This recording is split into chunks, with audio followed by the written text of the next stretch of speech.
మనం జీవించే జీవితంలో మనల్ని మనము పరిశీలించుకోవాలి, పరీక్షించుకోగలగాలి. దేవునికి మహిమ ఉందా నా బ్రతుకు ద్వారా? మనుషులకు కాదండి. మనుషుల మెప్పు మనకు అవసరం లేదు. అంతలోనే తిడతారు, అంతలోనే పొగుడుతారు, అంతలోనే రాళ్ళు వేస్తారు. మనం చూసాము ఎవరి జీవితంలో, భక్తుడు మోషే జీవితంలో నిర్గమకాండం 14వ అధ్యాయంలో మనం చూస్తున్నాం. ప్రభు ఏమన్నాడు మోషే ద్వారా? నేను ఈ ఫరో ద్వారా, ఫరో రథముల ద్వారా, ఫరో సైన్యము ద్వారా మహిమను తెచ్చుకుంటాను అని అన్నాడు. వాళ్ళేమంటున్నారు? ఐగుప్తులో చావటానికి సమాధులు లేవా? నువ్వు మమ్మల్ని ఇక్కడికి తెచ్చావు.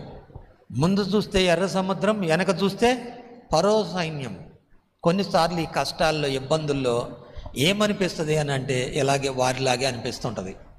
అయితే వారికంటే శ్రేష్టమైన కృపాకాలంలో మనం ఉన్నాం. మనము వారిలా కాదు ఆలోచించాల్సింది. దేవునికి చోటు ఇవ్వాలి, దేవుని వైపు చూడాలి. అప్పుడు గొప్ప కార్యాలు చూస్తాం. దేవునికి మనం అవకాశం ఇవ్వాలి.